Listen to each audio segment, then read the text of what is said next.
बिस्मिल्लाहिर्रहमानिर्रहीम। अस्सलाम वालेकुम नाज़रीन, मैं हूं आसिम नसीर और आप देख रहे हैं हमारा यूट्यूब चैनल आसिम सीरीज। नाज़रीन के साथ मौजूद है मशहूर और मारूफ एस्ट्रोलॉजर न्यूमरोलॉजिस्ट सैयद मोहम्मद अली जंजानी साहब, जिनका व्हाट्सएप नंबर हमारी स्क्रीन पर मौजूद है। अगर आपको रब्ता करना है तो नीचे दिए गए नंबर पर रब्ता कर सकते हैं। इसके अलावा जिसने अभी तक हमारे चैनल को सब्सक्राइब नहीं किया तो बराए मेहरबानी हमारे चैनल को सब्सक्राइब भी कर दें। अस्सलाम वालेकुम सर, क्या हाल है, कैसे हैं आप? वालेकुम सलाम आसिम, आप खैरियत से ठीक हैं? सर अल्लाह ताला का बड़ा करम है। अच्छा सर, हमने आपके साथ पाकिस्तान में जो 8 फरवरी को इंतखाबात हुए उससे पहले व्लॉग किए थे। हमने 8 फरवरी के बाद आपके साथ व्लॉग नहीं किया, ये हमारा पहला व्लॉग है। लेकिन आपने हमसे उस वक़्त कहा था कि अगर 8 फरवरी को इंतखाबात हुए तो पाकिस्तान में आप पॉलिटिकल अनरेस्ट देख रहे हैं। और आपकी बात बहुत दुरुस्त साबित हो गई, क्योंकि 8 का हिंसा भी सही नहीं था। लेकिन इस तरह से कि पाकिस्तान में पहली दफ़ा ऐसा हुआ है कि हुकूमत साज़ी से पहले ही धरने, मुज़ाहरे शुरू हो चुके हैं। ये पॉलिटिकल अनरेस्ट लोग समझ रहे थे कि इंतखाबात के बाद एक अदम इस्तेकाम जो है, जो सियासी अदम इस्तेकाम है, वो ख़त्म हो जाएगा, लेकिन वो अभी तक ख़त्म नहीं हुआ। ये इंतशार का सिलसिला जारी है। आगे का मंज़रनामा सर आप अपने इल्म की रोशनी में क्या बनता देख रहे हैं? बिस्मिल्लाहिर्रहमानिर्रहीम, अल्लाहुम्मा सल्ली अला मोहम्मद व आले मोहम्मद। आसिम, बिल्कुल 8 फरवरी के इलेक्शन के हवाले से बहुत सारी चमगोइयाँ हो रही थी कि इलेक्शन पता नहीं होगा या नहीं होगा। और बहरहाल जो मेरे पास नाकिस इल्म है उसके मुताबिक मैंने ये कहा था कि इलेक्शन 8 फरवरी का बिल्कुल होता हुआ नज़र आ रहा है। और बल्कि मेरा एक मैगज़ीन निकलता है, मंथली मैगज़ीन निकलता है, उसके अंदर मैं आपको दिखाता भी हूँ कि उसकी आप अगर हेडिंग देखें ना, इसके ऊपर लिखा हुआ है कि इलेक्शन के बाद क्या इमरजेंसी या मार्शल लॉ लग सकता है, 2024 इलेक्शन या सिलेक्शन, जिसकी बहुत सारी प्लैनेट्स की पोजीशन ख़राब चलती हुई आ रही है। और ख़ास तौर के ऊपर अप्रैल और मई यानी मार्च के लास्ट वीक में जुपिटर और यूरेनस का किरान होने जा रहा है, और वो भी पाकिस्तान के जायचे के 12वें घर में, जिसका ताल्लुक तन्हाई से होता है, जुदाई से होता है, ख़तरे से होता है, ख़ात्मे से होता है।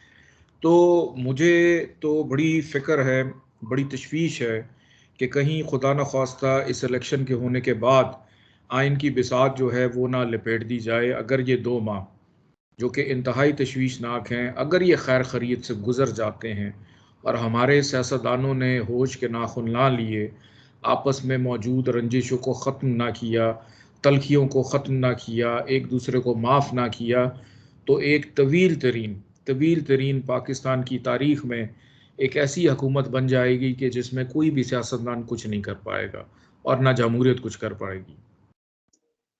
बिल्कुल ठीक है। अच्छा सर, आपने इलेक्शन से पहले हमको बताया था कि एक ऐसा मंज़रनामा भी बन सकता है जिसमें सियासतदान जो हैं वो बेरोज़गार हो जाएँगे। हमने आपसे, याद है, आपको कहा था कि उनकी नौकरी के हवाले से बात की थी।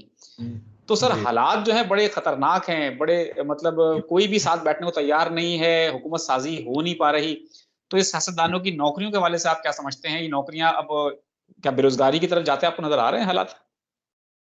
देखें जी, नौकरी ऐसी है कि जिसमें तनख्वाह ना मिले लेकिन नौकरी चलती रहे, कि आप एक ऐसी जगह मुलाज़मत करते रहें।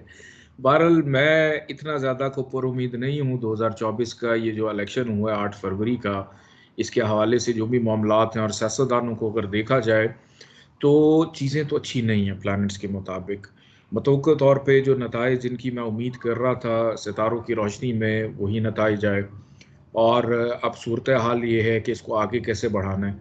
क्योंकि देखिए आसिम, सबसे इम्पोर्टेंट चीज़ ये है कि जो भी सियासत या दान या सियासी पार्टी कोई भी गवर्नमेंट बनाती है, तो सबसे बड़ा चैलेंज है इकॉनमी का, जो कि बहुत ज़्यादा सेटबैक होगा उस गवर्नमेंट के लिए जो भी हुकूमत बनाने जा रही है। तो अभी ऐसा टाइम चल रहा है, फिर आगे मार्च में ग्रहण भी आ रहा है, ग्रहण के भी नहस असरात होंगे। तो सियासतदानों के हवाले से बेरोज़गारी, उनका घर में बैठना, उनकी कैद-ओ-बंद, इस किस्म के मामलात मई तक हो सकते हैं। बिल्कुल इसके ख़तरात नज़र आते हैं। अच्छा सर, कुछ हमारे एस्ट्रोलॉजर हैं, उन्होंने इस बात का अंदेशा भी उनको है कि हो सकता है 2024 में या 2025 में एक और इंतखाबात हो जाएँ। सुप्रीम कोर्ट में एक एप्लीकेशन भी, एक केस फाइल कर दिया है, एक पिटीशन दायर की है और कहा गया है कि इस इंतखाबात को कलअदम करार दिया जाए और 30 दिन के अंदर नए इंतखाबात कराए जाएँ। आपका इल्म क्या कहता है कि 2024 में एक और इंतखाबात हो सकते हैं या 2025 में इंतखाबात हो सकते हैं, या आप इंतखाबात अब मज़ीद नहीं देख रहे? 2025 में तो इंतखाबात खैर नहीं होंगे, और दो 2025 की, सॉरी 24 की अगर मैं बात करूँ, इसमें तो मुमकिन नहीं है कि इंतखाबात दोबारा हो जाए। और ना ही पाकिस्तान के जायचे में ऐसी कोई चीज़ नज़र आ रही है। और जहाँ तक बात है 2025 की, तो 2025 के अंदर भी चूँकि कबल अज़ वक्त है कि इसकी कैलकुलेशंस चूँकि अभी मेरे पास उस तरह से नहीं है, लेकिन मुझे नहीं नज़र आ रहा कि 2025 में भी इवन कोई इलेक्शंस होंगे। पाकिस्तान का जायचा अगर मैं देखूं, क्योंकि पाकिस्तान ने तरक्की के दौर की तरफ सफ़र का आगाज़ करना है, और जब तरक्की के दौर का आगाज़ होगा तो उस वक़्त इलेक्शन नहीं होगा। मे बी शायद कुछ और हो सकता है, लेकिन इलेक्शन नहीं होगा। वो कहीं 2026 या 27 में ही मतवक्को तौर पे नज़र आ रहा है। बिल्कुल ठीक है। अच्छा सर, आपसे हमारी बात हो चुकी है, आपने कहा था कि 2024 जो है वो सैटर्न का साल है और सैटर्न रिप्रेज़ेंट टू जस्टिस और सैटर्न रिप्रेज़ेंट टू पीपल। अब इंसाफ का साल है, कहते हैं मकाफ़ात अमल का भी साल है, कुछ लोग कहते हैं इसको। आप क्या समझते हैं जो ये इलेक्शन हुए हैं, ये पाकिस्तान में इससे बड़ा, मैं समझता हूँ पाकिस्तान में इससे बड़ा इस साल कोई वाक़या नहीं होगा, जो कोई रूनुमा हुआ हो, ऐसा इवेंट है। लेकिन उसमें हमने देखा कि इंसाफ होता नज़र नहीं आया, मतलब कोई भी जमात इसको नहीं मान रही। और कहा जा रहा है कि इंसाफ का साल है। पाकिस्तान तहरीक-ए-इंसाफ को सबसे ज़्यादा तहफ़्फ़ुज़ात हैं। उन्होंने कहा है कि हमारी 50 से 60 सीटें ले ली गई हैं। आपको क्या लगता है, ये इंसाफ इस साल में होता नज़र आ रहा है? सीटें वापस आएँगी और इंसाफ होगा? बिल्कुल आसिम, मैंने आपसे कहा था कि जो जीतेंगे वो भी खुश नहीं होंगे, और जो खा रहेंगे वो तो वैसे ही ढंढोरा पीटते रहेंगे। तो नाखुश तो सभी हैं इस इलेक्शन, इवन आवाम है, सियासतदान हैं, सभी एक अजीब कैफियत का शिकार चल रहे हैं। और 8 का हिंसा चूँकि अदलिया से भी ताल्लुक़ रखता है और अदलिया की बड़ी ज़िम्मेदारी रहेगी, और इस साल के अंदर सियासत के मतवक्को तौर पे जो भी नताइज हैं वो अदलिया के थ्रू होकर ही आएँगे, इदारों के थ्रू होकर ही आएँगे, तो फिर ये निज़ाम चल सकेगा। अदरवाइज़ ये निज़ाम चलना बड़ा मुश्किल हो जाएगा। बिल्कुल ठीक है। अच्छा सर, एक और सवाल है कि जो सैटर्न है वो कहते हैं कि वो अवाम का भी साल होता है। हमने देखा कि 8 फरवरी को अवाम ने भरपूर तरीके से वोट दिया और ये अवाम की ही वजह से हुआ है कि इलेक्शन जो है वो मैनेज करना मुश्किल हो गया। और हमने देखा कि जो तहरीक-ए-इंसाफ के हवाले से उनको बल्ले का निशान ना होने के बावजूद बहुत बड़ी तादाद में सीटें मिल गई हैं और अब परेशानी ये हो गई है कि इलेक्शन में उसके बाद के हुकूमत बनाई कैसे जाए। अवाम का साल है, लेकिन अवाम ने वोट तो दिया, अवाम ने अपना हक़ राय-दही इस्तेमाल तो किया, लेकिन अवाम के जो वोट को बड़ा बुरी तरह से मैनेज किया गया है। जिन्होंने पहली दफ़ा वोट डाला है, 25 करोड़ तकरीबन 2.5 करोड़ नौजवान थे जो रजिस्टर्ड हुए थे इस दफ़ा, वो बड़े मायूस भी हुए हैं। तो अवाम के हवाले से आप क्या कहते हैं? ये अवाम का साल है, तो अवाम को आगे कोई पुरुम्मीद होना चाहिए, कोई ऐसी आप उनकी उम्मीद जगाएँगे आप? आवाम बिल्कुल भी मायूस पुराने सियासतदानों से तो बिल्कुल है। पुराने सियासतदानों से नज़र भी आती है, और जहाँ तक हम सितारों की बात करें उसके मुताबिक पाकिस्तानी अवाम बिल्कुल भी मायूस नहीं है। वक्ती तौर पे खामोश ज़रूर है, वक्ती तौर पे खामोश ज़रूर है, लेकिन आगे चल के अप्रैल मई में आवाम की आवाज़ आपको सड़कों पे नज़र आ सकती है। आप उसके लिए तैयार रहें। आवाम जो है वो अपना हक बेहतर अंदाज में मांगती हुई भी दिखाई देती है, और नवंबर से पहले पहले ये सारी एक्टिविटीज़ हैपनिंग्स होनी है। आवाम का हक उनको मिलना है, सियासतदानों के जो हक उनसे छीने गए हैं वो उनको मिलने हैं। हर जगह हर चीज़ ने अपनी अपनी जगह पे बैठना है। तो ये सारा अमल नवंबर से पहले पहले बिल्कुल होगा।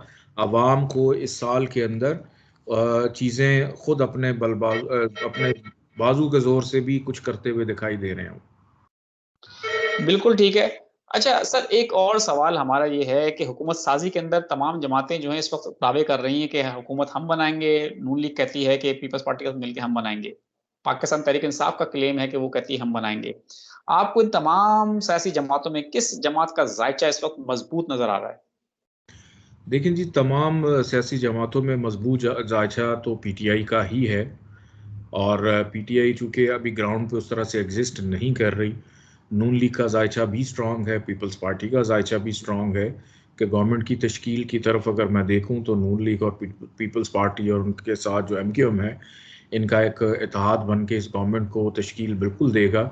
लेकिन आगे चल के इन आपस में इनके इख्तलाफात बहुत ज़्यादा हो जाएँगे, क्योंकि एक का ताल्लुक फायर एलिमेंट से है, एक का ताल्लुक वाटर एलिमेंट से है, और तीसरी जमात है उसका ताल्लुक है एयर एलिमेंट से।